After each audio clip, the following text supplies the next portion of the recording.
Ескерту: халық емін қолданбас бұрын міндетті түрде дәрігермен кеңесіп алыңыз. Бүгінгі тақырып су. Су туралы таңғажайып деректер. 22 наурыз дүниежүзілік су ресурстары күні. Су планетадағы ең қарапайым және ең танымал зат. Бірақ сонымен бірге суда көптеген құпиялар жасырынып жатыр. Ғалымдар су туралы көбірек қызықты деректер таба отырып, әлі де суды зерттеуін жалғастырып келеді. 22 наурыз бүкіл дүниежүзі су күнін атап өтеді. Бұл мереке Біріккен ұлттар ұйымының бас ассамблеясының шешімімен адамзатқа су ресурстарын қоршаған орта мен қоғамның дамуына маңызды рөл атқаратын еске салу үшін қабылданған болатын. Қазіргі уақытта біздің планетамыздың 70%-ын су басып жатыр. Дегенмен, осы судың тек 1% ғана ішуге болады. Сонымен қатар, жыл сайын су ресурстарын пайдалану мәселесі де күшейе түсуде. Соңғы 50 жылда әлемде судың жетіспеушілігіне байланысты 507 қақтығыс болды. Ал суға байланысты туындаған 21 дау-дамайдың арты соғыс әрекеттерімен аяқталды. Судың планетадағы ең қарапайым және ең танымал зат екені бәріне белгілі. Бірақ сонымен бірге су өзінде көптеген құпияларды жасырып жатыр.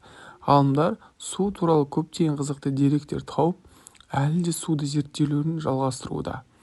Ең таза су Финляндияда.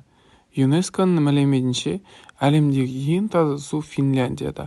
Ал жалпы табиғи таза суды анықтау үшін жүргізілген зерттеуге барлығы 122 ел қатысты. Сонымен бірге бүкіл әлемде 1 миллиард адам қауіпсіз суға қол жеткізе алмай отыр.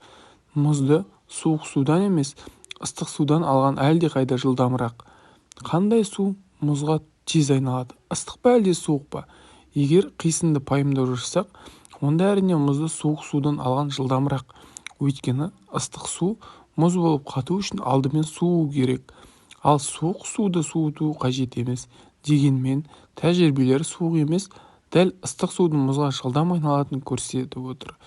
Ыстық судың суық суға қарағанда неліктен тез мұзға айналатындығы жайлы сұраққа әлі нақты жауап жоқ. Мүмкін бұл ыстық судың қатты суында булануы немесе мұз қалыптасуында конвекцияның, я болмаса сұйытылған газдардың ыстық және суға әсерінен болатыны шығар. Өте қатты суық су болады. Әрбір адам мектепте оқыған физика сабағын судың 0 градуста қататын және 100 градуста қайнайтынын біледі. Алайда тым қатты суық су да болады. Мұндай қасиетке ешқандай қоспасы салынған өте таза су ие. Тіпті ең төменгі салқындықта да мұндай су сұйық болып қалады. Бірақ екі жағдайда да судың мұз болып қататын немесе қайнайтын температурасы болады. Судың 3-тен астам жағдайы бар. Барлығы адам мектеп кезінен судың 3 агрегатты күйі бар екенін біледі. Яғни сұйық, қатты және газ тәрізді. Дегенмен, ғалымдар судың сұйық түрінде 5 түрлі күйі және мұздатылған түрде 14 жағдай бар екенін анықтады. Су әйнек секілді. Мұздатылған таза суды алып, оны ары қарай суыта берсе не болады? Мұндай кезде су керемет өзгерістерге ұшырайды. Минус 120 градус Цельсияда су ультра тұтқыр немесе қоймалжың болады да. Ал минус 135 градустан төмен температурада ол әйнек суға айналады. Әйнек су бұл әйнек секілді кристалдық құрылымы жоқ қатты зат. Су тіршілік нәрі. Су тіршіліктің негізі. Барлық тірі жануарлар мен өсімдіктер судан тұрады. Соның ішінде жануарлар 75%, балық 75%, медуза 99%, картоп 76%, алма 85%, қызанақ 90%, қияр 95%, қарбыз 96%-дан тұрады екен. Тіпті адамдарда судан тұрады.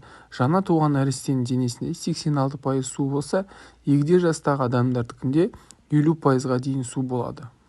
Су ауру тасымалдайды. Су өмір сыйлап қана қоймай, сондай-ақ онымен қош айтыстыра алады. Әлемдегі барлық аурулардың 85% су арқылы беріледі.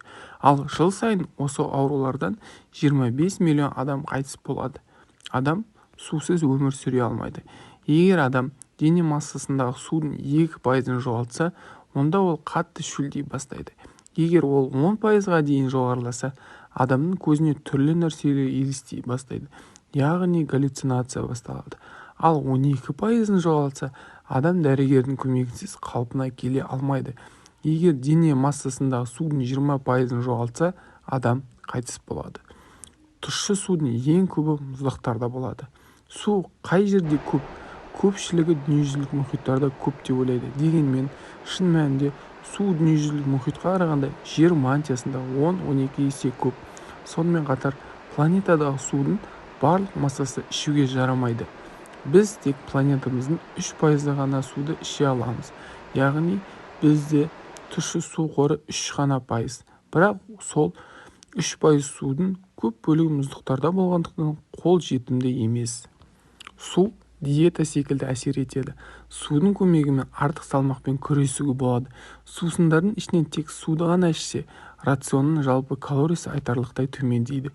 Біріншіден, адам калориясы көп тәтті сусындар мен шырындардың ішуін тоқтатады. Екіншіден, су ішкеннен кейін шай мен кофе ішкендегідей тәттілер тәбеті аса тарта бермейді. Су жүректің жақсы жұмыс істеуіне көмектеседі.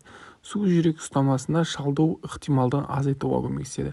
Ғалымдар зерттеу барысында күніне шамамен 6 стакан су ішетін адамдардың 2 стакан ғана су ішетін адамдарға қарағанда жүрек ұстамасы қаупіне аз ұшырайтынын анықтады. Адам өмір сүру үшін 35 тонна су ішеді.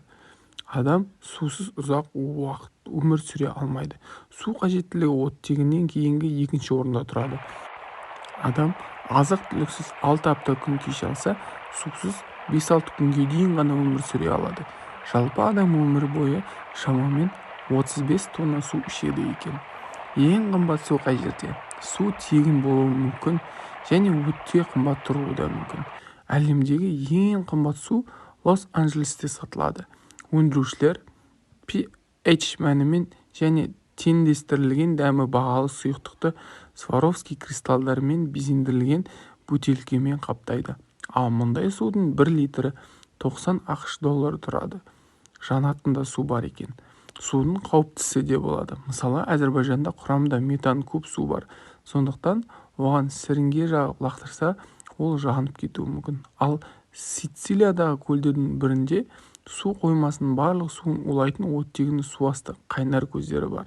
Судың құрамында ақуыз бар. Теңіз су айтарлықтай қоректі негіз. Осындай 1 текше сантиметр судың құрамында 1,5 грамм ақуыз бен басқа да заттар бар. Ғалымдардың пайымдауынша, бір ғана Атлант мұхитының өзінде бүкіл жер шары бойынша 1 жылда алынатын ақуыз бен қоректік заттар, яғни 20 мыңға жуық мөлшерде тағамдық құндылықтар бар екен. Судың адам үшін пайдасын сөзбен жеткізу мүмкін емес. Бар жағы 1-2 кесе су күйзеліс пен шаршағанды басады. Жылына 1 рет теңізге барып демалудың сыры осында жатыр. Суға шомылып тұру арқылы сіз жүрек талмасынан арыласыз, қан қысымын алдын аласыз. Жылы және суық судың пайдасы мен зияны қандай? Суық су ішуді барлығымыз жақсы көреміз. Алайда одан келер кері әсерін біле бермейміз. Осы кезде керісінше бүйректің тамыры кеңейіп, қан айналымы күшейіп, бүйрекке салмақ түсе бастайды. Бүйрекке қан көп мөлшерде барғандықтан, онда несеп көптен өндіріліп, адам кіші дәретке суық су ішкеннен кейін тез-тез шығады. Көптеген тамырлар тарылып қалғандықтан азаға қажетті су барлық жасушаларға бара алмайды. Осылайша, қанша су ішсең де тері құрғақ деген шағымдар айтады.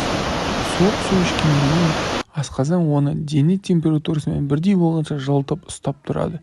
Оны жылытуға энергия жұмсаймыз. Ал бізге күш-қуатымыз тасып жүру үшін энергияны үнемдеу қажет.